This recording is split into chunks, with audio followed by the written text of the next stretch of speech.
Hello friends, स्वागत है आपका हमारे चैनल झारखंड स्टडी 99 पर। फ्रेंड्स, आज के इस वीडियो में हम लोग फुल पेपर मॉक टेस्ट लगाएंगे, जिनमें से प्रश्नों की कुल संख्या 100 रहने वाला है। और फ्रेंड्स, इस वीडियो में इस टेस्ट में मैंने जिन जिन सब्जेक्ट से जो क्वेश्चन सेलेक्ट किए हैं, तो भाषा से संबंधित 24 प्रश्न रहेंगे, काव्य से 7 प्रश्न रहेंगे और निर्धारित कवि पे जो है 12 प्रश्न और 7 प्रश्न आपको देखने को मिलेंगे। नाटक से 12 क्वेश्चन को कवर किया गया है, उपन्यास से 15 प्रश्न और व्याकरण से 8 प्रश्न और हिंदी साहित्य का इतिहास जो डॉक्टर नागेंद्र और आचार्य रामचंद्र शुक्ल का है, उनसे 15 प्रश्नों को कवर किया जाएगा। तो फ्रेंड्स, आपको टेस्ट के अंत तक बने रहना है। और यह जो फ्रेंड्स पूर्णतः एग्जाम पैटर्न पर आधारित है, जो कि आपके जेएसएससी सीजीएल पेपर 2 पर आपको देखने को मिलेंगे। और इस पर काफ़ी ध्यान से यह सेट को तैयार किया गया है, जो कि एग्जाम पैटर्न को पूर्ण रूप से कवर करे। तो चलिए शुरू करते हैं आज की इस क्लास को। हमारा पहला सवाल है, ऊंची और नीची जाति का भेदभाव प्रेमचंद की किस कहानी की विषय वस्तु है? बूढ़ी काकी, नशा, दो बैलों की कथा या ठाकुर का कुआं? तो फ्रेंड्स, आपको 2 से 3 सेकंड का समय दिया जाएगा और आपको सारे सवालों को कॉपी कलम लेकर बैठना है फ्रेंड्स। और आपको 100 टेस्ट लगाने हैं और 100 टेस्ट में से कितने सवाल आपके सही हुए हैं, ये आपको कमेंट बॉक्स में अंत में बताना है। तो हमारा आज का सवाल था कि ऊंची और नीची जाति का भेदभाव प्रेमचंद की किस कहानी का विषय वस्तु है? तो ठाकुर का कुआं, option number D right answer हो जाएगा। ठाकुर का कुआं का विषय वस्तु है। दूसरा सवाल है, गजाधर बाबू किस स्टेशन पर कार्यरत थे? रानीपुर, रानीगंज, रानीनगर या रानीगांव? तो इसका आंसर हो जाएगा ऑप्शन नंबर ए, रानीपुर हो जाएगा। गजाधर बाबू जो है रानीपुर स्टेशन पर कार्यरत है। हमारा तीसरा सवाल है, वापसी कहानी का प्रकाशन किस वर्ष हुआ है? तो वापसी कहानी का प्रकाशन 1960 ईस्वी में, option number C right answer हो जाएगा, 1960 ईस्वी। नेक्स्ट सवाल की ओर चलते हैं। हमारा नेक्स्ट सवाल है, परिंदे कहानी के अनुसार लतिका निराश मनस्थिति का कारण क्या है? परिंदे कहानी के अनुसार जो है लतिका की निराश मनस्थिति का कारण क्या है? तो मेजर गिरीश नेगी की आकस्मिक मृत्यु। मेजर गिरीश नेगी की आकस्मिक मृत्यु हो जाती है, जिसके कारण से जो है लतिका का मन उदास हो जाते हैं। हमारा 5वां सवाल है, निर्मल वर्मा की परिंदे कहानी को किसने प्रथम कहानी माना है? तो इसका आंसर हो जाएगा option number C, Namvar Singh. Namvar Singh जो है परिंदे कहानी को सर्वप्रथम कहानी माना है। नामवर सिंह किसने? तो नामवर सिंह ने, जो कि निर्मल वर्मा की कहानी है परिंदे। नेक्स्ट सवाल है, जयशंकर प्रसाद जी की मधुआ कहानी किसके बारे में है? रईसों द्वारा गरीबों के शोषण के बारे में, शराबी के हृदय परिवर्तन के बारे में, अंधविश्वास के बारे में या अशिक्षित समुदाय के बारे में यह कहानी है? तो इसका आंसर हो जाएगा ऑप्शन नंबर बी, शराबी के हृदय परिवर्तन के बारे में जो है जयशंकर प्रसाद की कहानी मधुआ कहानी है। नेक्स्ट सवाल है, मिसपाल कहानी के आधार पर मिसपाल के दोस्त कौन है? तो मिसपाल के दोस्त है रंजीत। 7 का option number A right answer हो जाएगा, रंजीत। मिसपाल कहानी के आधार पर जो मिसपाल के दोस्त हैं तो वह रंजीत हैं। नेक्स्ट सवाल की ओर चलते हैं, कहानी में राजकन्या की सेवा में रहती है कौन? कहानी जो है एक राजकन्या, जिसमें राजकन्या का उल्लेख किया गया है। तो कहानी में जो है राजकन्या की सेवा में रहती है, तो कौन रहती है? तो इसका आंसर जो ऑप्शन नंबर डी, उपयुक्त सभी। अनेक स्वर की अप्सराएं, गंधर्व बालाएं और किन्नरी तरुणियां जो है राजकन्या की सेवा में रहती है। नेक्स्ट सवाल है, सेठ दीवान चंद की मौत किस अस्पताल में हो गई थी? सेठ दीवान चंद की मौत तो इरविन अस्पताल में, option number A right answer हो जाएगा। इरविन अस्पताल पे जो है सेठ दीवान चंद की मौत हो जाती है। लेखक ने अखबार में किसके मौत की खबर पढ़ी थी? लेखक जो है अखबार में किसके मौत की खबर पढ़ी थी? तो इसके आंसर हो जाएगा ऑप्शन नंबर सी, सेठ दीवानचंद। सेठ दीवानचंद की मौत जो है लेखक अखबार के माध्यम से पढ़ते हैं। नीलम देश की राजकन्या कहानी में कितने महल हैं? तो इसके आंसर हो जाएगा ऑप्शन नंबर सी, 3 महल हैं। नीलम देश की राजकन्या पे जो है 3 महल का उल्लेख है। प्रेमचंद की निम्नलिखित कहानियों में दलित चेतना की कहानी कौन सी है? ठाकुर का कुआं, मधुआ, मिसपाल या वापसी? तो इसका आंसर हो जाएगा ऑप्शन नंबर ए, ठाकुर का कुआं। ठाकुर का कुआं जो है प्रेमचंद की दलित चेतना की कहानी है। नेक्स्ट सवाल है, गोदान के किस प्रसंग को आलोचकों ने दलित विमर्श से जोड़ा है? गोदान के जो किस प्रसंग है जिसे आलोचकों ने दलित विमर्श से जोड़ा है? तो इसका आंसर हो जाएगा ऑप्शन नंबर सी, मातादीन और सिलिया। मातादीन सिलिया जो है दलित विमर्श से जूझ रहे थे और इसी को जो है दलित विमर्श से जोड़ा है गोदान के प्रसंग को आलोचकों ने। नेक्स्ट सवाल है, मालती की बहनें हैं, मालती की बहनें कौन कौन है? तो इसका आंसर हो जाएगा ऑप्शन नंबर बी, सरोज व वर्दा। सरोज व वर्दा जो है यह मालती की बहनें हैं। नेक्स्ट सवाल की ओर चलते हैं। हमारा नेक्स्ट सवाल है, होरी के गाय को किसने विष दे डाला था? होरी जो गोदान उपन्यास के अनुसार जो है होरी की गाय को किसने विष दे डाला था? तो इसके आंसर हो जाएगा ऑप्शन नंबर ए हीरा। हीरा जो है होरी के गाय को विष दे देते हैं। नेक्स्ट सवाल है गोदान का प्रकाशन काल क्या है? 1920, 1930, 1936 या 1940 ईस्वी? तो गोदान का प्रकाशन काल है 1936 ईस्वी। गोदान का प्रकाशन 1936 ईस्वी में हुआ है। अगला है फणीश्वर नाथ रेणु कृत आंचलिक उपन्यास क्या है? तो इसके आंसर हो जाएगा ऑप्शन नंबर डी मैला आंचल। मैला आंचल के लेखक फणीश्वर नाथ रेणु है। मैला आंचल उपन्यास के पात्र नहीं है कौन? जो है 4 ऑप्शन दिए गए यहाँ पर। तो मैला आंचल उपन्यास का कौन है पात्र जो नहीं है? तो इसके आंसर हो जाएगा ऑप्शन नंबर 2 श्रीधर और सरस्वती। श्रीधर और सरस्वती जो है मैला आंचल उपन्यास के पात्र नहीं है, जबकि प्रशांत और कालीचरण है, कमली और सुमृति दास है, हरगौरी सिंह और मंगला देवी, ये सभी जो है मैला आंचल उपन्यास के पात्र हैं। मैला आंचल के लिए रेणु जी को कौन सा अवार्ड मिला था? तो इसके आंसर हो जाएगा option number A Padma Shri. Padma Shri award से नवाजा गया था फणीश्वर नाथ रेणु को मैला आंचल के लिए।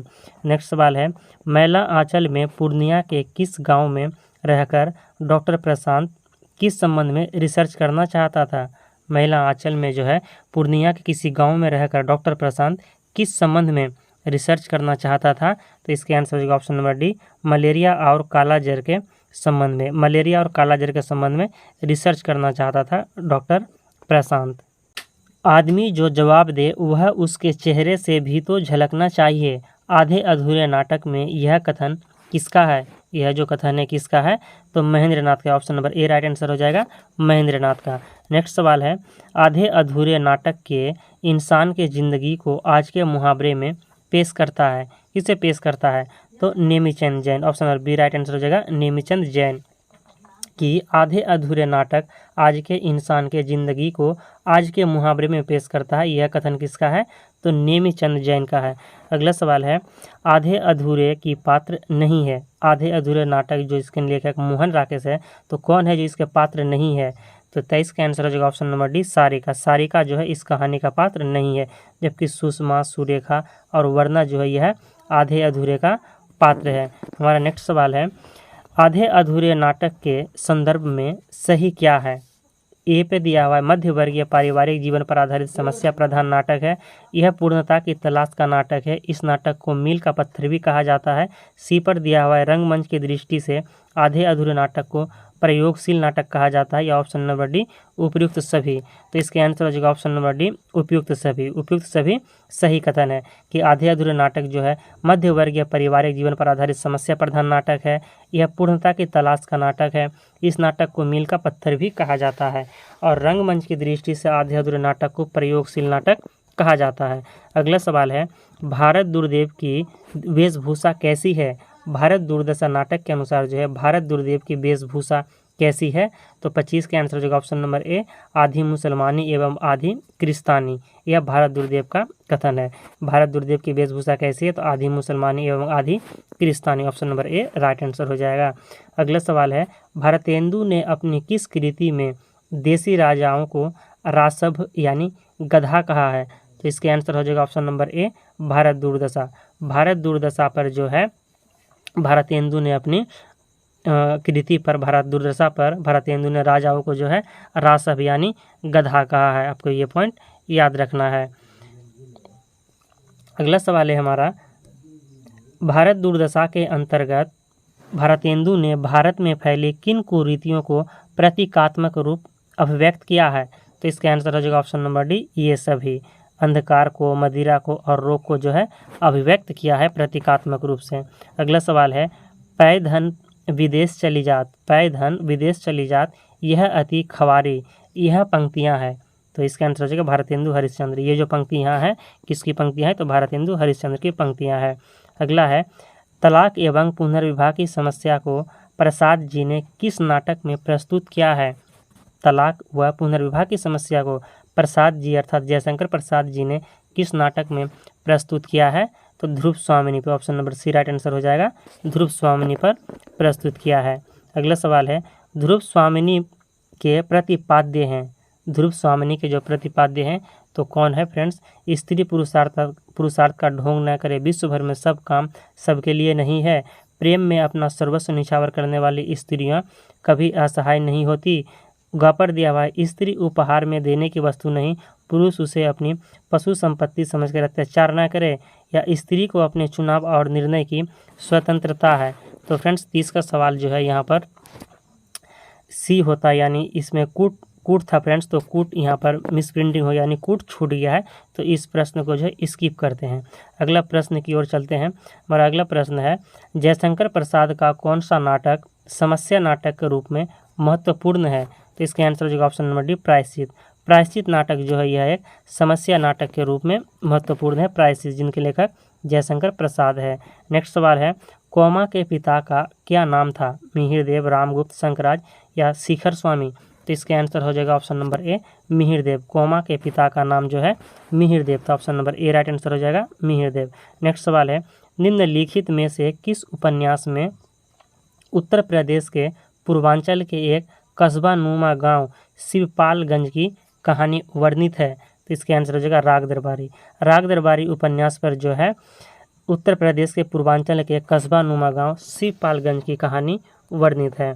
राग दरबारी उपन्यास में व्यक्त हुए हैं मुफ्त शिक्षा, ग्रामीण करुणाई जिंदगी की आलोचना या बैंकों का राष्ट्रीयकरण? तो इसके आंसर हो जाएगा फ्रेंड्स बी और मतलब कि डी दोनों, यानी ग्रामीण करुणाई जिंदगी की आलोचना और कस्बाई जीवन की व्यंग्यपूर्ण अभिव्यक्ति, या दोनों कथन जो है सत्य हो जाएंगे, ख और घ। तो आपको याद रखना है कि राग दरबारी उपन्यास में व्यक्त हुआ है ग्रामीण करुणाई जिंदगी की आलोचना और कस्बाई जीवन के व्यंग्यपूर्ण अभिव्यक्ति।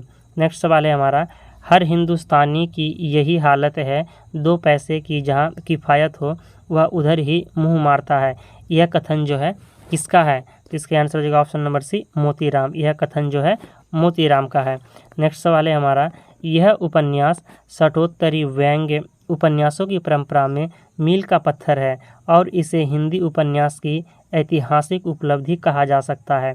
स्वतंत्रता प्राप्ति के बाद भारत की राजनैतिक व्यवस्थाओं का ऐसा तेजाबी एवं व्यंग्यात्मक प्रस्तुतिकरण सर्वप्रथम हुआ है। यह कथन किस उपन्यास के संदर्भ में है? तो इसके आंसर हो जाएगा ऑप्शन नंबर बी, राग दरबारी। यह जो कथन है राग दरबारी के बारे में कहा गया है।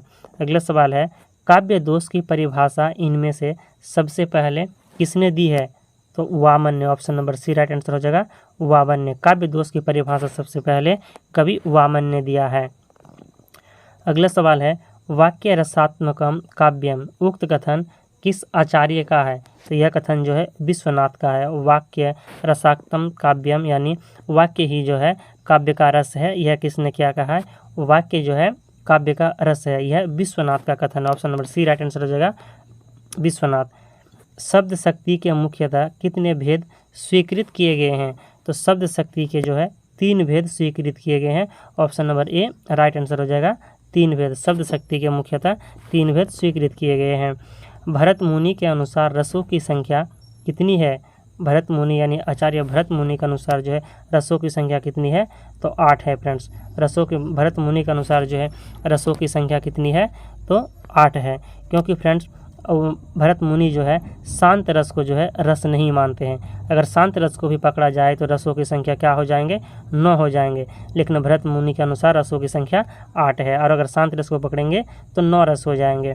अगला सवाल है, लिरिकल बैलेट्स 1798 ईस्वी किसकी रचना है? यानी लिरिकल बैलेट जो है यह किसकी रचना है जिसका प्रकाशन 1798 ईस्वी में हुआ है? तो वर्ड्सवर्थ, विलियम वर्ड्सवर्थ जो है लिरिकल बैलेट्स की रचना करी है। नेक्स्ट सवाल है, काव्य रचना के पीछे कलात्मक प्रेरणा न होकर दैवी प्रेरणा होती है, किस विद्वान का कथन है? इसके आंसर हो जाएगा ऑप्शन नंबर ए, प्लेटो। यह जो कथन है प्लेटो का है। काव्य रचना के पीछे कलात्मक प्रेरणा न होकर दैवी प्रेरणा होती है, यह प्लेटो का कथन है। अगला सवाल है, किस पाश्चात्य आलोचक ने काव्य को जीवन की आलोचना कहा है? तो इसका आंसर हो जाएगा ऑप्शन नंबर ए, मैथ्यू आर्नल्ड। मैथ्यू आर्नल्ड जो है यह आलोचक, मैथ्यू आर्नल्ड प्रथम आलोचक है जिन्होंने काव्य को जीवन की आलोचना कहा है, तो मैथ्यू आर्नल्ड ने कहा है। अगला सवाल है, आर्नल्ड साहित्य के प्रचारक है, आलोचक नहीं। आर्नल्ड के प्रति किस साहित्यकार का यह कथन है? तो इसके आंसर हो जाएगा option number A, T S. Eliot. यह कथन जो है टी.एस. एलियट का है। नेक्स्ट सवाल है, डिंगल शब्द का सर्वप्रथम प्रयोग किस रचना में पाया गया है? डिंगल शब्द का प्रयोग जो है सर्वप्रथम किस रचना में पाया गया है? तो कुकवी बीसी, option number B right answer हो जाएगा, कुकवी बीसी में पाया गया है। नेक्स्ट सवाल है, पुरानी हिंदी के संदर्भ में कौन सा कथन गलत है? यानी यहाँ पर गलत कथन का चयन करना है। तो इसका आंसर हो जाएगा फ्रेंड्स ऑप्शन नंबर ए जो है कि अक्षर का पूर्वी बोलियों में ख हो गया है, यह जो कथन गलत है। जबकि बी, सी और डी जो है सत्य है कि व और ब में अंतर नहीं रह गया। पश्चिमी बोलियों में न का न कर दिया जाता है और र और ल में भेद नहीं रह गया। यह पुरानी हिंदी के संदर्भ में सही कथन है, जबकि गलत कथन हो गया कि अक्षर का पूर्वी बोलियों में ख हो गया, यह कथन जो है गलत है। नेक्स्ट सवाल है, कौन सा गुण राष्ट्रभाषा के लिए आवश्यक नहीं है? कौन सा गुण है जो राष्ट्रीय भाषा के लिए आवश्यक नहीं है? तो सरकारी कामकाज की भाषा जो है यह आवश्यक नहीं है राष्ट्रभाषा के लिए, जबकि बहुसंख्यक लोगों की भाषा हो, विस्तृत शब्द भंडार हो और व्यापक क्षेत्र में व्यवहृत किया जाता हो तो वह राष्ट्रभाषा हो जाएंगे। नेक्स्ट सवाल है हमारा, प्रयोजन मूलक हिंदी की विशेषता नहीं है? अलंकारिता, भाषिक विशिष्टता, वैज्ञानिकता या अनुप्रयुक्तता? तो इसके आंसर हो जाएगा ऑप्शन नंबर ए, अलंकारिता। प्रयोजन मूलक हिंदी की विशेषता नहीं है तो अलंकारिता विशेषता नहीं है, जबकि प्रयोजन मूलक की विशेषता क्या क्या है? तो भाषिक विशिष्टता है, वैज्ञानिकता है और अनुप्रयुक्तता, ये तीनों है। नेक्स्ट सवाल है हमारा, राजभाषा संकल्प कब पारित हुआ है? तो राजभाषा संकल्प जो है 1968 में पारित हुआ है, option number B right answer हो जाएगा, 1968 ईस्वी राजभाषा संकल्प पारित हुआ है 1968 में। अगला सवाल है हमारा, नीचे दिए गए विकल्पों में से तत्सम शब्द का चयन कीजिए। तत्सम शब्द क्या है? तो इसके आंसर ऑप्शन नंबर बी, गोधूम। गोधूम जो है तत्सम शब्द है। गोधूम क्या है? तत्सम शब्द है। अगला सवाल है, फूले काल सकल मही छाई, जनु वर्षा ऋतु प्रकट बुढ़ाई। तुलसीदास की इन पंक्तियों में कौन सा अलंकार है? तो इसमें जो फ्रेंड्स उत्प्रेक्षा अलंकार है, option number C right answer हो जाएगा, उत्प्रेक्षा अलंकार है। छंद में गणों की संख्या कितनी होती है? मेरा नेक्स्ट सवाल है कि छंद में गणों की संख्या कितनी होती है? तो 8 होती है, option number C right answer हो जाएगा, छंद में गणों की संख्या 8 होती है। नेक्स्ट सवाल है हमारा, आदिकाल का प्रधान रस कौन सा है? तो आदिकाल का प्रधान रस है वीर रस, option number B right answer हो जाएगा, वीर रस। आदिकाल का प्रधान रस वीर रस है। अवहट में किस नई स्वर ध्वनि का विकास हुआ है? अवहट में जो है किस नई स्वर ध्वनि का विकास हुआ है? तो अव का, option number D right answer हो जाएगा, अव का विकास हुआ है। नेक्स्ट सवाल है, कुमायूनी बोली और मंडियाली बोली को बोलियों के किस विभाग में रखा जाता है? तो इसके आंसर हो जाएगा ऑप्शन बी, पहाड़ी हिंदी। कुमायूनी बोली और मंडियाली बोली को पहाड़ी हिंदी के विभाग में रखा जाता है। मनुष्य और मनुष्य के बीच वस्तुओं के विषय में अपनी इच्छा और मति के आदान प्रदान करने के लिए व्यक्त ध्वनि संकेतों का जो व्यवहार होता है उसे भाषा कहते हैं। उक्त परिभाषा किस विद्वान की है? यह जो परिभाषा है किस विद्वान की है? तो श्याम सुंदर दास की, option number C right answer हो जाएगा, श्याम सुंदर दास। अगला है, हिंदी भारत की भाषा है, कैसी भाषा है? ब्रज भाषा, संपर्क भाषा, काव्य भाषा या तीनों? तो इसका आंसर हो जाएगा ऑप्शन नंबर बी, संपर्क भाषा। हिंदी जो है भारत की संपर्क भाषा है। अगला सवाल है हमारा, अंग्रेजी शब्द ड्राफ्टिंग का हिंदी अर्थ क्या है? ड्राफ्टिंग का हिंदी अर्थ क्या हो जाएगा? तो इसके आंसर हो जाएगा ऑप्शन नंबर ए, प्रारूपण। अंग्रेजी शब्द ड्राफ्टिंग का हिंदी रूप है प्रारूपण। अगला सवाल है हमारा, वह मेघा को पुस्तक देती है, वह मेघा को पुस्तक देती है, इस वाक्य में कौन सी क्रिया होगी? तो इसके आंसर हो जाएगा ऑप्शन नंबर बी, द्विकर्मक क्रिया। वह मेघा को पुस्तक देती है, यह द्विकर्मक क्रिया का उदाहरण है। अगला सवाल है, कौन सा शब्द भाववाचक संज्ञा है? इसके आंसर होगा ऑप्शन नंबर बी, लिखाई। लिखाई जो है भाववाचक संज्ञा है। नेक्स्ट सवाल है हमारा, सर्वनाम के कुल कितने भेद होते हैं? तो सर्वनाम के कुल कितने भेद होते हैं? तो सर्वनाम के 6 भेद होते हैं, option number B right answer हो जाएगा, 6। सर्वनाम के कुल 6 भेद होते हैं। नेक्स्ट सवाल है, जिसकी विशेषता बताई जाती है उसे क्या कहते हैं? तो उसे विशेष्य कहते हैं। जिसकी विशेषता बताई जाती है उसे विशेष्य कहते हैं। हमारा नेक्स्ट सवाल है, किस वाक्य में अपादान कारक है? अपादान कारक आपको पता होगा कि कारक की संख्या कितनी है? तो कुल मिलाकर 8 कारक हैं। तो किस, यहाँ पर 4 वाक्य दिया हुआ है, तो किस वाक्य में जो है अपादान कारक है? तो इसका आंसर हो जाएगा हिमालय से गंगा निकलती है, यह जो है अपादान कारक है। इसमें हिमालय से गंगा निकलती है, इसमें अपादान कारक है। अगला सवाल है दीनानाथ में कौन सा समास है? तो दीनानाथ में कौन सा समास है? तो कर्मधारय समास है। Option number A right answer हो जाएगा, कर्मधारय समास। दीनानाथ कर्मधारय समास है। आंखों में खून उतरना मुहावरे का अर्थ क्या है?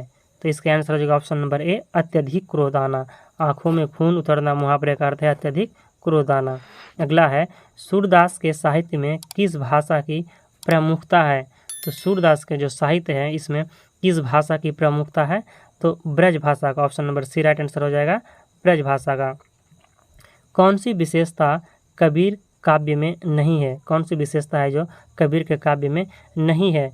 तो इसका आंसर हो जाएगा ऑप्शन नंबर डी, नारी प्रशंसा जो है कबीर के काव्य में नहीं है, जबकि नाम स्मरण, निर्गुणोपासना, ईश्वर विश्वास ये सभी कबीर के काव्य में है, जबकि नारी प्रशंसा कबीर के काव्य में नहीं किया गया है। नेक्स्ट सवाल है द्वार है भोर ही को आजू पद के रचयिता कौन है? द्वार है भोर ही को आजू, ये जो पद है इसके रचयिता कौन है?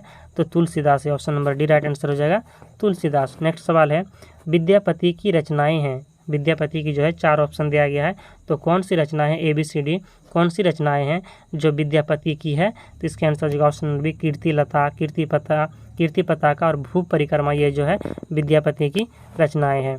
नेक्स्ट सवाल है महाकवि भूषण की रचना है रेणुका, चिदम्बरा, छत्रसाल या दीपशिखा। कवि भूषण यानी महाकवि भूषण की रचना क्या है? तो छत्रसाल। छत्रसाल जो है यह कवि भूषण की रचना है। हमारा अगला सवाल है बिहारी के प्रसिद्ध हैं। बिहारी के प्रसिद्ध क्या है? कवित्त है, सवैया है, पद है या दोहा है? तो इसका आंसर हो जाएगा ऑप्शन नंबर डी दोहा। बिहारी का जो प्रसिद्ध है दोहा है। आपको याद रखना है कि बिहारी के प्रसिद्ध दोहा है।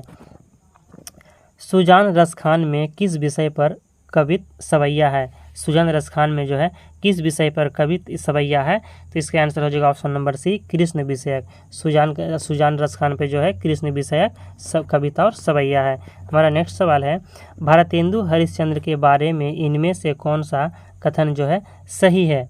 तो सही कथन का आपको चयन करना है, तो इसका आंसर हो जाएगा उपयुक्त सभी। कि उन्हें उपनाम रस से जाना जाता है, उन्हें जो है उपनाम रस से जाना जाता है। भारतेंदु हरिश्चंद्र के पिता गोपाल चंद्र भी कवि थे, यह भी सत्य है। प्रेम प्रलाप, प्रेम फुलवारी और प्रेम सरोवर भारतेंदु हरिश्चंद्र की रचना है, यानी उपयुक्त सभी कथन जो है भारतेंदु के बारे में सही है। नेक्स्ट सवाल है हमारा रामधारी सिंह दिनकर को निम्नलिखित में से किस पुस्तक के लिए ज्ञानपीठ पुरस्कार से सम्मानित किया गया था? रामधारी सिंह दिनकर जो है किस पुस्तक के लिए ज्ञानपीठ पुरस्कार मिला है? इजी प्रश्न है, तो इसके आंसर हो जाएगा ऑप्शन बी उर्वशी। उर्वशी के लिए जो है रामधारी सिंह दिनकर को ज्ञानपीठ पुरस्कार मिला है। अगला है हमारा निराला किस वाद से जुड़े हुए कवि थे? निराला यानी सूर्यकांत त्रिपाठी निराला किस वाद से जुड़े हुए कवि थे? तो छायावाद से। निराला जो है छायावाद के कवि थे। Option number A right answer हो जाएगा। अगला है अज्ञेय की शरणदाता कहानी। अज्ञेय की जो है शरणदाता कहानी किससे संबंधित है? तो विभाजन की विभीषिका से। अज्ञेय का पूरा नाम है सच्चिदानंद हिरानंद वासियान अज्ञेय, और इनकी जो शरणदाता कहानी है किससे संबंधित है? तो विभाजन की विभीषिका से संबंधित। Option number C right answer हो जाएगा। अगला है सुदामा पांडेय यानी धूमिल की प्रसिद्ध काव्य कृति कौन सी है? सुदामा पांडेय का ही दूसरा नाम है फ्रेंड्स धूमिल। सुदामा पांडेय यानी धूमिल की जो है प्रसिद्ध काव्य कृति कौन सी है? तो इसके आंसर ऑप्शन नंबर सी संसद से सड़क तक। संसद से सड़क तक के लेखक सुदामा पांडेय है, और जो सर्व प्रसिद्ध कविता है। किस छायावादी रचनाकार की रचनाओं में भावनात्मक रहस्यवाद के दर्शन होते हैं? तो इसके आंसर हो जाएगा option number D Mahadevi Verma. Mahadevi Verma की जो रचनाओं में है जो है भावनात्मक रहस्यवाद के दर्शन होते हैं। अगला सवाल है जयशंकर प्रसाद की प्रथम कहानी का नाम क्या है? जयशंकर प्रसाद की प्रथम कहानी क्या है? तो ग्राम है। Option number B right answer हो जाएगा, ग्राम। जयशंकर प्रसाद की प्रथम कहानी जो है वह ग्राम है।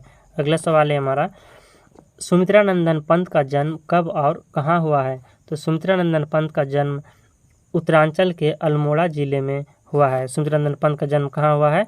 तो उत्तरांचल के अल्मोड़ा जिले पे हुआ है। Option number D right answer हो जाएगा। अगला सवाल है सर्वेश्वर दयाल सक्सेना को किस रचना के लिए साहित्य अकादमी पुरस्कार मिला था?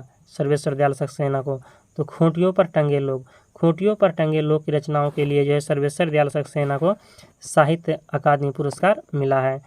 नागार्जुन की भाषा क्या है? ब्रज, अवधी, खड़ी बोली या संस्कृत?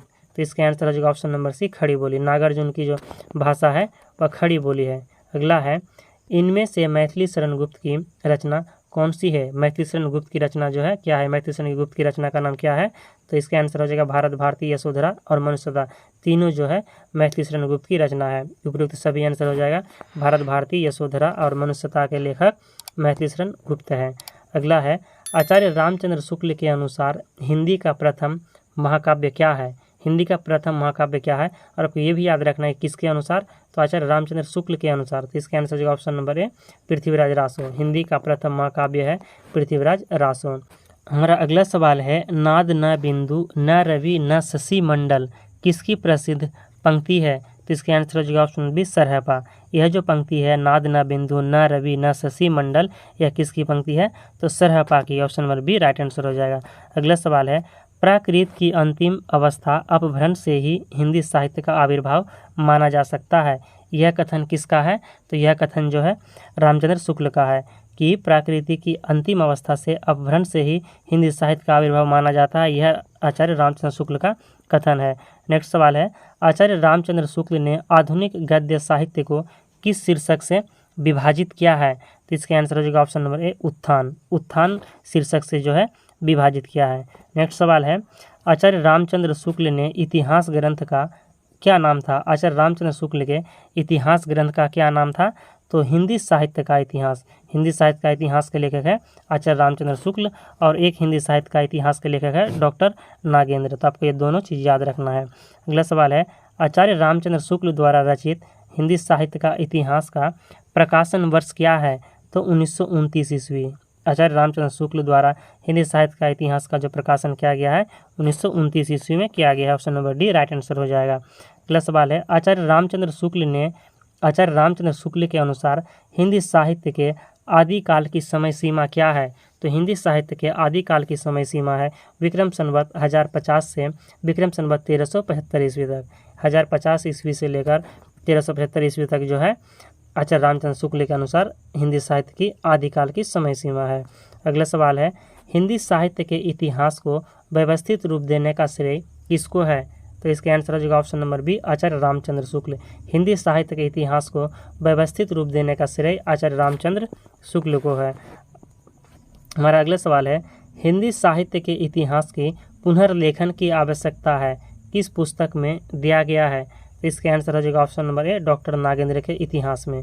डॉक्टर नागेंद्र के इतिहास में यह लिखा हुआ है कि हिंदी साहित्य के इतिहास की पुनर्लेखन की आवश्यकता है। यह डॉक्टर नागेंद्र के इतिहास में दिया गया है।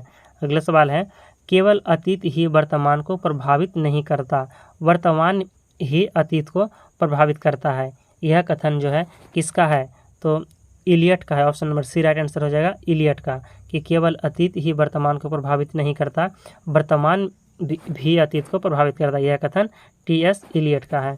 अगला सवाल है, गुण और परिमाण में समृद्ध निरंतर विकासशील हिंदी साहित्य का परिपूर्ण इतिहास तो कोई एक प्रति लेखक ही लिख सकता है।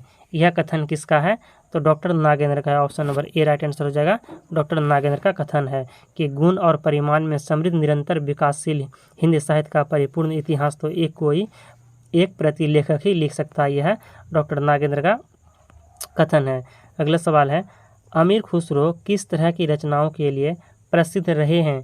तो अमीर खुसरो जो है यह मुकरियाँ पहेलिया के लिए प्रसिद्ध रहे हैं। ऑप्शन नंबर ई राइट आंसर हो जाएगा, मुकरियाँ पहेलिया के लिए अमीर खुसरो प्रसिद्ध रहे हैं। नेक्स्ट सवाल है, किस आलोचक ने आदिकाल को बीज वपन काल नाम से अभिहित किया है? तो इसका आंसर हो जाएगा option number B, Mahavir Prasad Dwivedi. Mahavir Prasad Dwivedi जो है आदिकाल को बीज वपन काल के नाम से अभिहित किया है। नेक्स्ट सवाल है, गारसा द तासी ने इस्तवार द ला लिटरेतुर हिंदुस्तानी ग्रंथ की रचना किस भाषा में की है? तो इसका आंसर हो जाएगा ऑप्शन नंबर ए, फ्रेंच भाषा में की है। गारसा द तासी ने इस्तवार द ला लिटरेतुर हिंदुस्तानी ग्रंथ की रचना किस भाषा में किया है? तो फ्रेंच भाषा में किया है। नई कविता के प्रमुख कवि इनमें से कौन है? दिनकर, प्रसाद, अज्ञेय या निराला? ये सूर्यकांत त्रिपाठी निराला, तो इसका आंसर हो जाएगा ऑप्शन नंबर सी अज्ञेय। अज्ञेय सच्चिदानंद हिरण्यवासन अज्ञेय जो है नई कविता के प्रमुख कवि माने जाते हैं अज्ञेय। अगला सवाल है हमारा, लल्लू और सविता किस कहानी के पात्र हैं? लल्लू और सविता जो है यह किस कहानी के पात्र हैं? तो अभिशप्त कहानी के पात्र हैं। Option number D right answer हो जाएगा। लल्लू और सविता जो है अभिशप्त कहानी के पात्र हैं। हमारा नेक्स्ट सवाल है फ्रेंड्स, और आज का अंतिम सवाल, काव्य की आलोचना पद्धति के अंतर्गत संप्रेषण सिद्धांत किसका दिया हुआ है? काव्य की जो आलोचना के पद्धति के अंतर्गत संप्रेषण सिद्धांत आता है, ए थ्योरी ऑफ कम्युनिकेशन, यह जो है ए थ्योरी ऑफ कम्युनिकेशन यह सिद्धांत जो है किसका दिया हुआ है? तो IA रिचर्ड्स का दिया हुआ। Option number C right answer हो जाएगा IA रिचर्ड्स। तो फ्रेंड्स हमारा यहाँ पर 100 जो है MCQ टेस्ट कंप्लीट हो चुका है, और आपके 100 सवाल में से कितने सवाल जो है सही हुए हैं ये आपको कमेंट करके बताना है। और अगर आपको आज का वीडियो पसंद आए तो एक लाइक ज़रूर कीजिएगा, और चैनल पर नहीं तो सब्सक्राइब कीजिएगा, और आप कमेंट करके ज़रूर बताइएगा आपके कितने सवाल जो है सही हुए हैं। मिलते हैं नेक्स्ट वीडियो में नेक्स्ट टेस्ट को लेकर बहुत जल्द। धन्यवाद।